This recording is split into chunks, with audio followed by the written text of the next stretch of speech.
السلام علیکم ورحمۃ اللہ وبرکاتہ۔ الحمدللہ رب العالمین والعاقبۃ للمتقین والصلاۃ والسلام علی رسولہ الکریم۔ آج جو ہے وہ 10 ذی الحجہ 1441 ہجری بمطابق 2 جولائی 2020۔ جن لوگوں کے سوالات اثر تک آئے ہیں ان کو ضرور شامل کیا جا رہا ہے، اور اگر کسی کا سوال رہ جائے تو دوبارہ ذاتی طور پر جو ہے وہ سوالات پوچھ سکتے ہیں۔ ایک سوال آیا ہوا ہے۔ سوال کیا ہے؟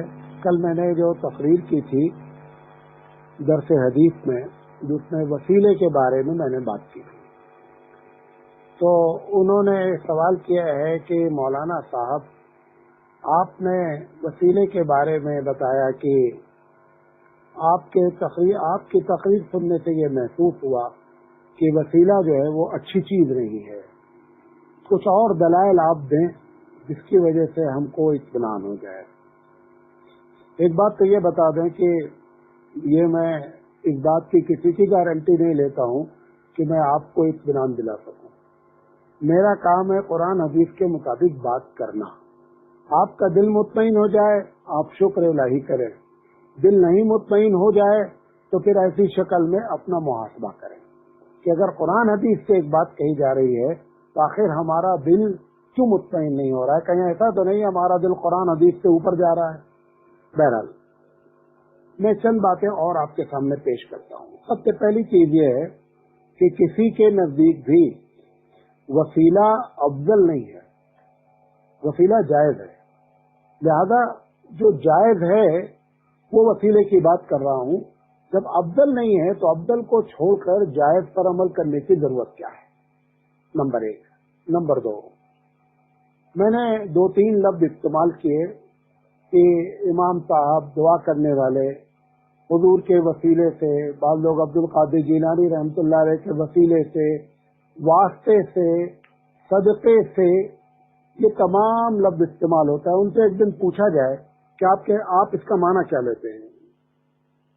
یہ امام صاحب کو بھی نہیں معلوم ہے کہ انہوں نے کیا معنی لیا ہے، اور جو دوسرا اس پر آمین بولتا اسے بھی نہیں معلوم ہے کہ یہ میں صدقے کا اور طفیل کا اور وسیلے کا کیا معنی لے رہا ہوں۔ تو جب چیز معنی ہی نہیں معلوم ہو، ایسے لفظ سے دعا کرنا تو محمل چیز ہو گئی۔ تیسری چیز، شرک کا اندیشہ ہے۔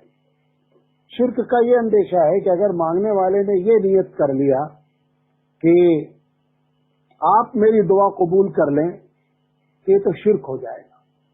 مطلب وسیلے سے مراد یہ کہ میں جس کے سامنے رکھ رہا ہوں، جس کا وسیلہ دے رہا ہوں، وہ میری دعا کو قبول کر لے اور اس کو طاقت ہے۔ اگر یہ عقیدہ رکھے گا تو نتیجہ یہ نکلے گا کہ وہ شرک ہو جائے گا۔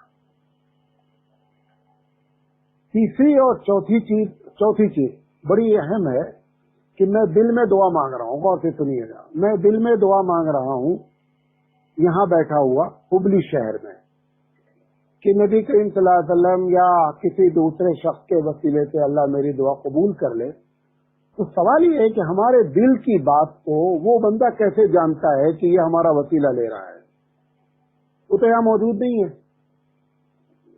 نبی کریم صلی اللہ علیہ وسلم کے بارے میں اگر آپ کا یہ عقیدہ ہے کہ وہ اپنی قبر میں ہوتے ہوئے بھی ہماری دل کی باتوں کو جانتے ہیں، تو معاف کیجیے گا، ہم اس کے قطعی قائل نہیں ہیں۔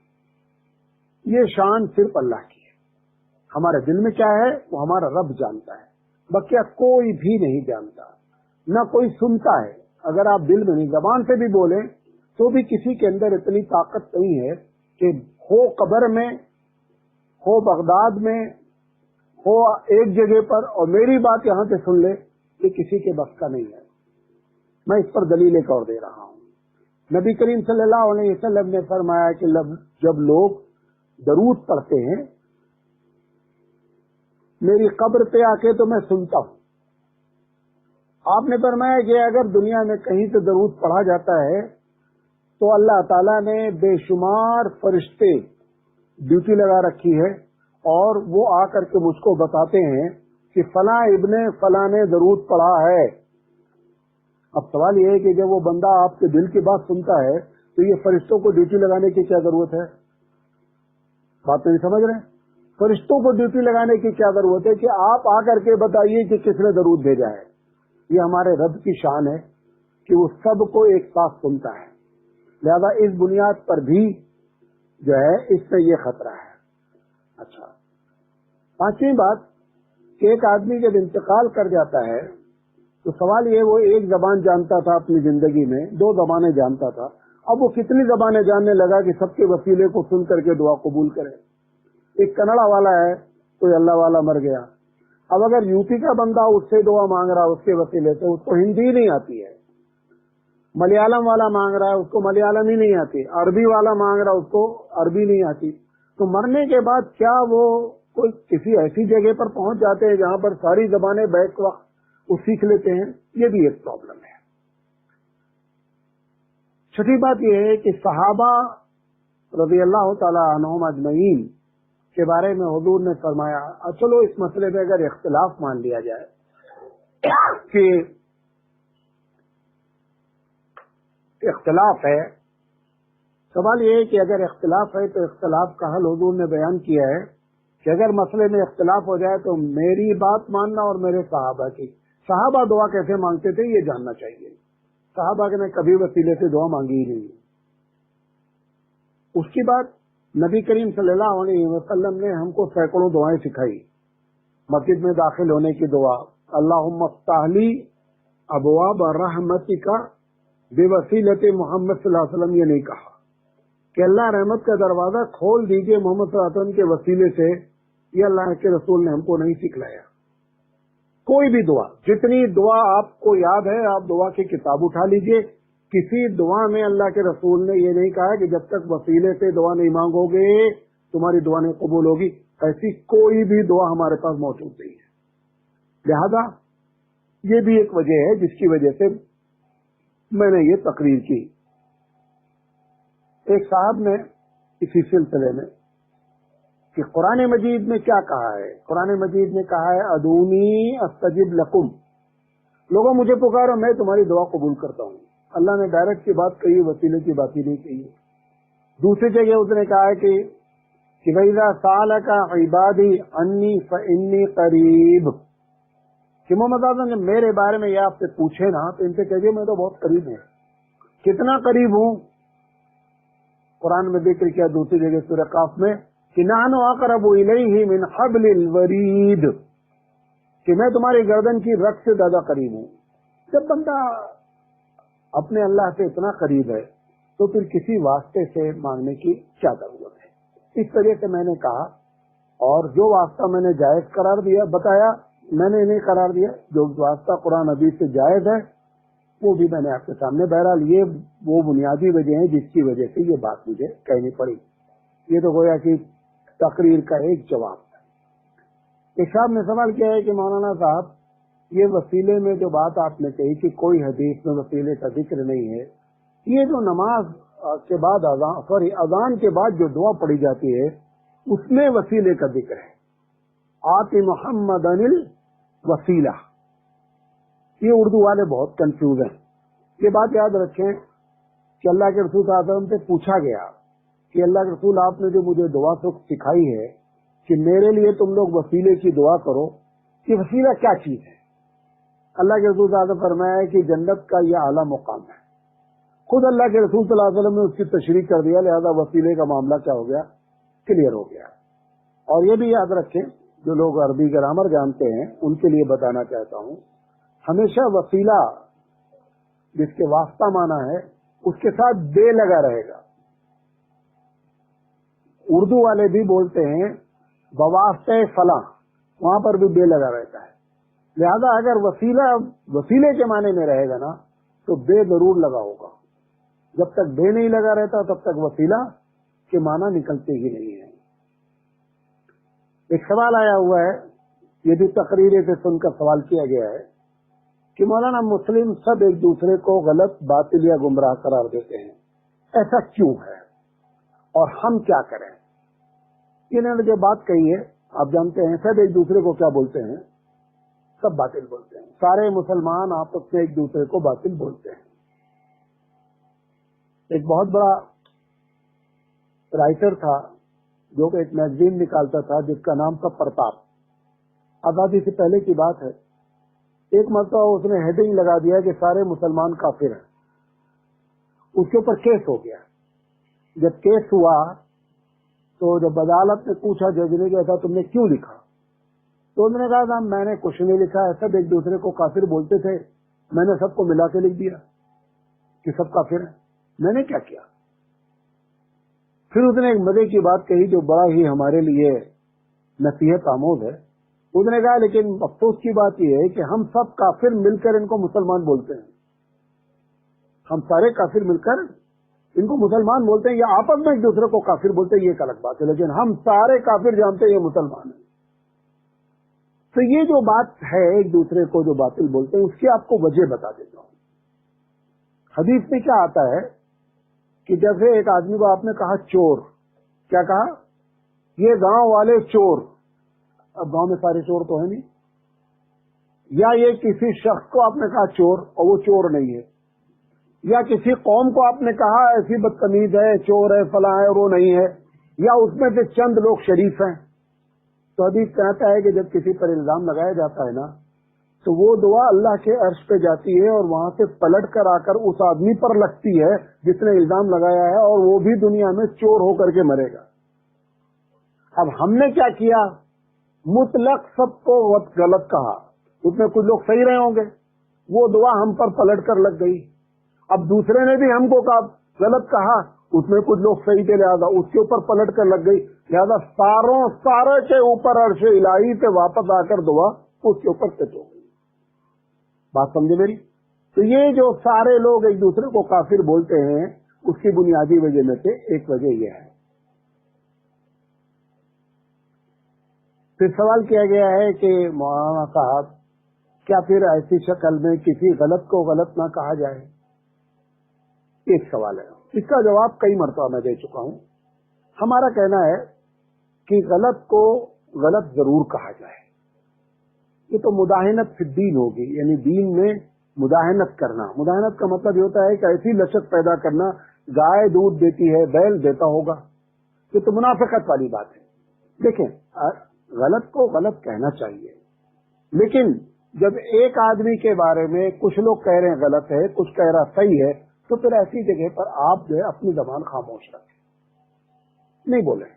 جمہور جس کو غلط کہہ دے آپ اس کے ساتھ ہو جائیں. مثال کے طور پر قادیانی کو سب نے کہا غلط ہے، آپ بھی کہیے غلط ہے. بقیہ ایک دوسرے کو جو غلط کہا جا رہا ہے وہ پھٹکر طور پہ غلط کہا جا رہا ہے. ایک غلط کہتا ہے، دوسرا اس کو صحیح بولتا ہے. لہذا آپ اپنے آپ کو بچانا چاہتے ہیں، لہذا بہتر یہ ہے کہ اپنی زبان کو بند رکھا جائے. پوچھا گیا ہے کہ ایصال ثواب کا سنت طریقہ کیا ہے؟ یہ باتیں ایسی ہوتی ہیں کہ جب صحیح بات بتا دیتے تو لوگوں کو اچھا نہیں لگتا ہے، گروپ چھوڑنے لگتے ہیں. کیا کرتے ہیں؟ کیونکہ گروپ میں جو لوگ شامل ہیں جب ان کے مزاج کے خلاف کوئی بات آ جاتی ہے تو کیا کرتے ہیں؟ گروپ چھوڑ دیتے ہیں. جب وہ گروپ چھوڑ دیتے ہیں تو میں نیچے لکھ دیتا ہوں شکریہ آپ کا. یہ ایسے لوگ جو لوگ اس وجہ سے گروپ چھوڑتے ہیں کہ ان کے مزاج کے خلاف ہے، یہ اللہ تعالیٰ کا ایک طریقہ ہے کہ اگر اس کی بات کو آپ لوگوں نے اگنور کیا، انکار کرتے رہے، تو اللہ بے نیاز ہوتا ہے، وہ پھر دل پہ مہر لگا دیتا. آپ کو صحیح بات آپ کے دل میں جاتی نہیں ہے، ہر صحیح بات آپ کو کیا لگے گی؟ الٹی لگے گی. بہرحال یہ جو ایصال ثواب پوچھا گیا ہے، یا بخشنا آپ لوگ کہتے ہیں، یا فاتحہ دلانا کہتے ہیں، یا نیاز کرنا کہتے ہیں، یہ سب اس کا کوئی طریقہ اللہ کے رسول سے ثابت ہی نہیں. صحیح بات ہے. رہا یہ کہ آپ کوئی بھی نفل کام کریں اور اس کا ثواب کسی کو پہنچ جائے، آپ نیت کر لیں، پہنچ جائے. یہ جو ہم لوگ گاؤں میں اور گھر میں چاروں کل پڑھو، پھر سورہ فاتحہ پڑھو، پھر فلاں پڑھو، پھر فلاں پڑھو، یہ جو بھی جو آپ نے ایجاد کیا ہے یہ سب ایجاد بندہ ہے. یہ کوئی قرآن حدیث میں لکھی ہوئی چیز نہیں ہے. چونکہ دعا میں اللہ کے رسول نے سکھلایا ہے کہ اگر آدمی کوئی دعا مانگتا ہے اور اس میں دعا میں سب سے پہلے اللہ کی تعریف کرتا ہے، نبی پر درود بھیجتا ہے، پھر اپنی دعا رکھتا ہے، اور پھر درود بھیجتا ہے تو اللہ اس دعا کو قبول کرتا ہے. اگر اس لحاظ سے کوئی آدمی اس ترتیب کو اختیار کرے تو صحیح ہے. لیکن جو ہم لوگوں کے یہاں ترکیب ہے، لازم ہے کہ چاروں قل آپ کو پڑھنا ہے، آیت الکرسی پڑھنا ہے، سورہ فاتحہ پڑھنا ہے، تبھی جو ہے بخشا مانا جائے گا. یہ طریقہ قرآن حدیث میں کہیں نہیں لکھا ہے. مجھے یہ آزاد ایک صاحب حدیث نقل کر رہے تھے کہ مسجد مومن کے لیے ایسی ہے جیسے مچھلی کے لیے پانی. یہ حدیث کس کتاب میں ہے؟ صحیح بات تو یہ ہے نا، میری سمجھ سے یہ اس الفاظ سے حدیث موجود ہی نہیں. مجھے تو ایسی کوئی حدیث نہیں ملی، میں نے بہت تلاش کیا. اگر میرے سننے والوں میں سے کسی کو یہ حدیث مل جائے تو مجھے بتا دیں. میری سمجھ سے ایسی کوئی حدیث نہیں ہے. ایک اور بات پوچھی گئی ہے کہ ایک حدیث کے بارے میں، جب کبھی جلسہ ہوتا ہے یہ مدرسے کا دفتار بندی بچوں کی حفظ کی، تو کہتے ہیں کہ اس میں ہر مولانا صاحب ایک تقریر کرتے ہیں کہ جو بچہ حافظ ہوتا ہے اس کے والدین کو ایک تاج پہنایا جاتا ہے جس کی روشنی چاند سورج سے زیادہ ہوتی ہے. یہ حدیث صحیح ہے یا نہیں؟ اس کے بارے میں دو باتیں آپ کو کرنا چاہتا ہوں. اس میں حدیث میں یہ لفظ نہیں لکھا ہے، غور سے سن لیں کیونکہ یہ آپ کو بہت برا لگے گا جو میں کہنے جا رہا ہوں، کیونکہ آپ بچپن سے یہ سنتے آ رہے ہیں. حدیث میں جو لفظ ہے، اللہ کے رسول صلی اللہ علیہ وسلم نے جو فرمایا کہ من قرأ القرآن، کہ جس نے قرآن پڑھا، من حفظ القرآن کا لفظ حدیث میں نہیں ہے، میرے علم میں نہیں ہے. ہم اس کا ترجمہ کر لیتے ہیں اپنے طور پر کہ من قرأ القرآن اے من حفظ القرآن. حدیث میں حفظہ کا لفظ آیا نہیں ہے. لوگوں نے معنی لے لیا ہے، ہم بھی لے رہے ہیں. لیکن آپ ہی نے جو پوچھا ہے کہ کیا حدیث میں ایسا لفظ آیا ہے، میرے علم میں ایسا لفظ نہیں ہے. ایک بات. دوسری بات یہ ہے کہ اسی حدیث میں ایک بات اور بھی لکھی ہوئی ہے کہ جو شخص اس کتاب پر عمل کرتا ہے اس کی شان کیا ہے. یہ جملہ بھولا دیا جاتا ہے اور وہیں پر تاج پہنا کر کے ان کو بھیج دیتے ہیں اور اماں ابا چلے جاتے ہیں، اور اس کی فضیلت نہیں بیان کی جاتی ہے جو قرآن کریم پر عمل کر. یہاں پر بھی لفظ ہے من قرأ القرآن وعمل بما فیہ، کہ جو آدمی قرآن کریم پڑھے اور اس پر عمل کرے اس کے والدین کو تاج پہنایا جاتا ہے. اس میں عالم بھی شامل ہے، اس میں آپ حافظ کو بھی لے لیں، لیکن حافظ کے لیے اس حدیث کو خاص کرنا میری سمجھ سے اس حدیث سے یہ معنی نکلتا نہیں ہے. اور اگر کوئی ایسا ڈائریکٹ کوئی حدیث کسی کو مل جائے تو مجھے ضرور بتائے جس میں حفظ کی الگ سے جو ہے وہ تعریف کی گئی ہو کہ حفظ کرنے والے کو اللہ تعالیٰ ایک ایسا تاج پہناتا ہے. اگر ایسی کوئی حدیث ملے تو مجھے ضرور بتائیں. پوچھا گیا کہ نبی کریم صلی اللہ علیہ وسلم نے حج یا عمرہ کے علاوہ کبھی بال منڈوایا ہے یا موچھ منڈوائی ہے؟ نبی کریم صلی اللہ علیہ وسلم نے کسی بھی موقع پر موچھ نہیں منڈوائی ہے، نہ حج کے موقع پر منڈوائی، نہ عمرہ، نہ عام حالت میں. نمبر 1، یہ جو لوگ موچھ منڈاتے ہیں آپ موچھ منڈا لیں، منع نہیں ہے، لیکن یہ سمجھ کر کے کہ اللہ کے رسول منڈاتے تھے، یہ اللہ کے رسول صلی اللہ علیہ وسلم کی سنت ہی نہیں ہے. کوئی منڈا لے جائز ہے، کیونکہ سنن عادیہ ہے، ذاتی زندگی کی سنتیں ہیں، اس میں کوئی ایسی بات نہیں ہے. پھر پوچھا گیا ہے سر مڈانا نبی کریم صلی اللہ علیہ وسلم سے ثابت نہیں ہے حج اور عمرہ کے علاوہ. حضرت علی رضی اللہ تعالیٰ عنہ سر مڈایا کرتے تھے، نبی کریم صلی اللہ علیہ وسلم نے ان کے سر مڈانے پر کچھ نہیں کہا، اس لحاظ سے آپ کہہ سکتے ہیں کہ حدیث ہے. لیکن اگر ڈائریکٹ آپ اللہ کے رسول کا عمل جاننا چاہتے ہیں تو ایسی کوئی حدیث موجود نہیں ہے کہ نبی کریم صلی اللہ علیہ وسلم نے حج عمرہ کے علاوہ کبھی اپنے سر کے بال منڈوائے ہوں. واللہ اعلم بالصواب. مجھے یہ مذہب عورت کے شوہر کا جب انتقال ہو جاتا ہے، جب اس کو نہلا دھلا دیا جاتا ہے، تو ہمارے گھر کی عورتیں، ہمارے علاقے کی عورتیں کہتی ہیں کہ جاؤ اور اس کے کان میں بولو کہ میں نے تمہارا مہر معاف کیا. جب زندہ تھا تب تو سنا نہیں، مرنے کے بعد اس کے کان میں جا کر بول رہے ہیں کہ میں نے تمہیں اپنا مہر معاف کر دیا. اس کی کوئی شرعی حیثیت نہیں ہے. نمبر 1، اگر عورت اپنا مہر اپنی زندگی میں یا شوہر کے مرنے کے بعد معاف کر دے تو مہر معاف ہو جائے گا. لیکن جو یہ رسم اختیار کی گئی ہے کہ مرنے کے بعد کان میں جا کے بولنا، یہ حماقت ہے، اور یہ عورتیں اس قسم کی باتیں کرتی رہتی ہیں جو شریعت میں نہیں ہوتی ہے. پوچھا گیا ہے کہ اگر عورت کا مہر ادا نہیں ہوا تو عورت کو کیا کرنا چاہیے. اگر شوہر کا انتقال ہو گیا اور عورت کا مہر ادا نہیں ہے تو پھر ایسی شکل میں شوہر کی وراثت میں جو قرضہ ادا کیا جائے گا اس میں پہلا قرضہ اس عورت کا مہر ہوگا، اس کے بعد وراثت تقسیم ہوگی، اس کو قرضہ مانا جائے گا اور ایسی شکل میں وہ اس کی بیوی کو حوالے کیا جائے گا. پوچھا گیا ہے کہ کیا فرض نماز میں تیسری اور چوتھی رکعت میں سورت نہیں پڑھنی چاہیے. یہ سوال پچھلے 2-3 مرتبہ سے آ رہا ہے، مجھے معلوم نہیں کیوں کہ لوگ اس میں کیوں کنفیوز ہیں. ایک موٹی سی بات بتا دیتا ہوں. فرض نماز کی تیسری اور چوتھی رکعت میں، فرض نماز میں تیسری چوتھی ظہر میں ہوتی ہے، عصر میں ہوتی ہے اور عشاء میں، بقیہ تو ہوتی نہیں ہے. تیسری رکعت مغرب میں ہوتی ہے. جس میں بھی تیسری یا چوتھی رکعت پڑھنی ہے اس میں صرف سورہ فاتحہ پڑھنا ہے، چاہے آپ انفرادی نماز پڑھ رہے ہوں یا امام صاحب پڑھ رہے ہوں. امام صاحب پڑھ رہے ہیں تو بھی ان کو سورہ فاتحہ صرف پڑھنا ہے، سورت پڑھنے کی کوئی ضرورت نہیں ہے. اور جب فرض کے علاوہ کوئی نماز 4 رکعت پڑھی جا رہی ہے، چاہے سنت ہو چاہے نفل ہو، تو ایسی شکل میں ہر سورت میں ہر رکعت میں آپ کو سورہ فاتحہ کے بعد سورت پڑھنی ہے، چاہے وہ تیسری رکعت ہو یا چوتھی رکعت ہو. واللہ اعلم.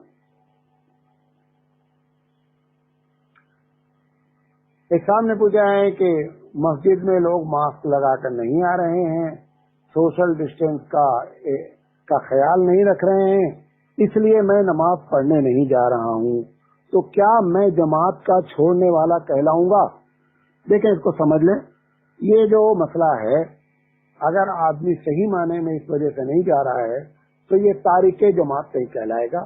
یہ احتیاط کر رہا ہے کہ لوگ وہاں پر احتیاط نہیں کر رہے ہیں اس لیے میں نہیں جا رہا ہوں. ایسا اس کا کرنا صحیح ہے، جائز ہے. پوچھا گیا ہے کہ آج ایک مسئلہ آیا ہے کہ ماسک لگا کر نماز پڑھنا صحیح نہیں ہے، آپ کی اس میں کیا رائے ہے؟ دیکھو ایک بات بتائیں، ایک ہوتا ہے، آپ نے دیکھا ہوگا کہ عرب لوگ یا گاؤں والے یا کبھی کبھی چور یا ڈکیت وہ ٹھاٹھا باندھتے ہیں، تو ایسا باندھتے ہیں کہ پوری پیشانی، پورا منہ، ناک کھلی رہتی، بند ہو جاتی ہے، اور صرف کیا کھلی رہتی ہے؟ آنکھ. یہ اس طریقے سے باندھ کر نماز پڑھنے کے لیے حدیث سے صراحتاً منع دیا ہی ہے. اس میں لیکن صرف اور صرف کھلا کیا رہتا ہے؟ آنکھ کھلی رہتی ہے، پیشانی بھی بند رہتی. ماسک میں نہ پیشانی بند ہوتی ہے اور نہ ٹھڈی کے نیچے کا حصہ بند ہوتا ہے. اگر ٹھڈی کے نیچے کا حصہ بند ہے تو بھی آدمی 90% شناخت کی جا سکتی فل آدمی ہے. لیکن جو وہ باندھا جاتا ہے ٹھاڑا جو بتایا میں نے، اس میں بندے کی شناخت ہی نہیں ہو پاتی ہے کہ یہ آدمی کون ہے. اس وجہ سے منع کیا گیا. ماسک لگا کر کے نماز پڑھنا کوئی اچھی چیز نہیں ہے، میں بھی جانتا ہوں، لیکن جس لحاظ سے مجبوری ہے اس لحاظ سے اس میں کوئی قباحت نہیں ہے. پوچھا گیا ہے کہ وتر کی کتنی رکعت ہے اور پڑھنے کا طریقہ کیا ہے؟ اس میں میں بہت کنفیوز ہوں. بہت زیادہ کنفیوز ہونے کی ضرورت نہیں ہے. وتر کے بارے میں مختلف حدیثیں آئی ہیں، 1 رکعت، 3 رکعت، 5 رکعت، 7 رکعت. تو ان کا کہنا یہ ہے کہ کون سا صحیح طریقہ ہے. جس اسکالر نے، جس امام نے جس حدیث کو صحیح جانا وہ اس نے اپنا مسلک بنا لیا. امام بخاری رحمۃ اللہ علیہ نے حدیث نقل کی کہ اللہ کے رسول صلی اللہ علیہ وسلم وتر جب پڑھتے تھے تو پہلی رکعت میں سبح اسم ربک الاعلی، دوسری رکعت میں قل یا ایھا الکافرون، اور تیسری رکعت میں قل اللہ احد. اس سے معلوم ہوا کہ وتر حقیقت میں 3 رکعت ہے. لہٰذا جو لوگ 3 پڑھتے ہیں ان کی یہ دلیل ہے، جو 1 پڑھتے ہوں گے ان کی کوئی دوسری دلیل ہوگی. لیکن آپ جو پڑھ رہے ہیں اس سے مطمئن رہیں کہ حدیث موجود ہے تو کافی ہے، کنفیوز ہونے کی ضرورت نہیں ہے. ایک صاحب نے کہا ہے کہ مولانا کبھی کبھی آپ کے سوال جواب میں بڑے چھوٹے چھوٹے سوالات آتے ہیں. مجھے حیرت ہوتی ہے کہ جو اسلام 1450 سال پہلے دنیا میں آیا اس میں اس کے جاننے ماننے والے آج بھی ان چھوٹے چھوٹے سوالوں کے محتاج ہیں. ایسا کیوں ہے؟ اچھا سوال ہے. اس کی 2 وجہ ہے. کتنی وجہ ہے؟ 2 وجہ ہے.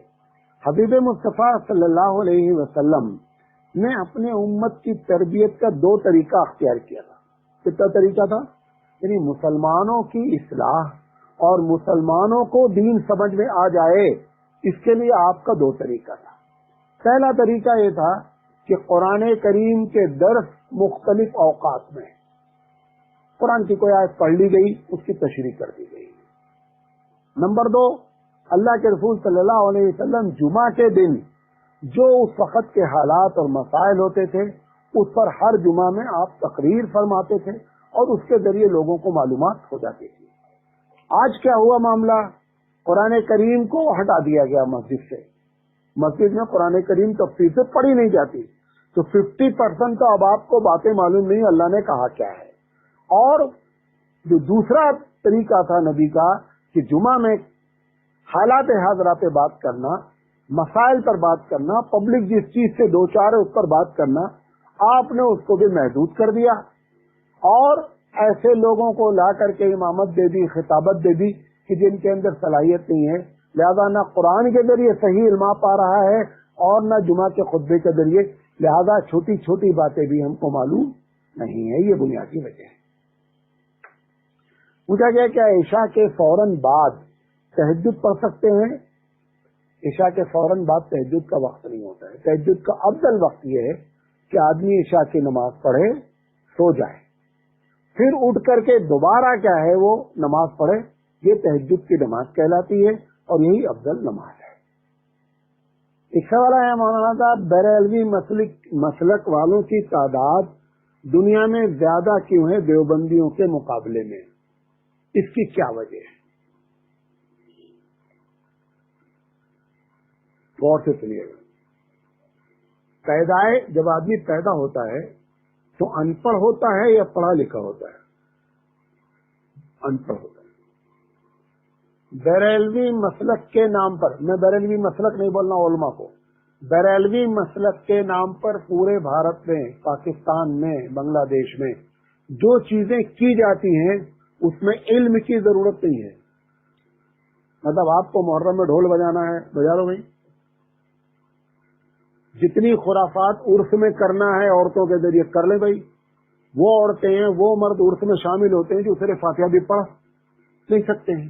تو جتنی خرافات ہے وہ ساری کی ساری بریلیت کے نام پر کی جاتی ہے. چونکہ ان پڑھ آدمی ان خرافات کو کرنے میں اسے کیا ہے، کچھ سیکھنا نہیں پڑتا ہے. پہلی وجہ اب یقینی بات ہے، چونکہ دنیا میں لوگ جب پیدا ہوتے ہیں تو ان پڑھ زیادہ ہوتے ہیں. جب ان پڑھ زیادہ ہوں گے اور وہ ساری چیزیں ان پڑھ لوگوں کی ہے، لہٰذا ان کی تعداد بڑی نظر آئے گی. بات سمجھے میری؟ نمبر 1. نمبر 2، جتنے بھی دنیا میں دیوبندی ہیں ان کی 2 وجہ ہے دیوبندی ہونے کی، بلکہ 3 وجہ ہے. ایک وجہ یہ ہے کہ یا تو انہوں نے علم حاصل کر لیا جس کی وجہ سے دیوبندی ہو گئے. پتا کیا چلا کہ پیدائشی یہ بھی بریلوی تھے، علم نے ان کو کیا کر دیا، دیوبندی بنا دیا. اور علم حاصل کرنا پڑتا ہے اور علم میں ہوشیاری چاہیے. وہاں سارے جتنی رسم و رواج آپ کو کرنی ہے اس کے لیے کسی علم کی ضرورت نہیں ہے. یہ دوسری وجہ ہے. تیسری وجہ، ایمانداری یہ بتاؤ دنیا میں بددینی زیادہ ہے یا دینداری زیادہ ہے؟ اگر میں کہوں کہ ووٹ وہ لوگ ڈالیں جو فجر کی نماز پڑھے ہوئے ہیں اور اس میں وہ لوگ ڈالیں جو فجر کی نماز نہیں پڑھے، تو کس میں ووٹ زیادہ ہوگا؟ جس میں کہا جائے گا کہ بھائی جو نماز نہیں پڑھے وہ اس میں ووٹ ڈال دیں. بددینی جو ہے یہ ہمیشہ زیادہ رہتی ہے. یہ میں نہیں کہہ رہا ہوں کہ زیادہ رہنی چاہیے، رہتی زیادہ ہے بددینی ہمیشہ، کیونکہ وہ دیندار کے ساتھ بیٹھ نہیں رہا ہے، دین حاصل نہیں کر رہا ہے. لہذا جتنے کام ہیں سب بددینی کے ہیں.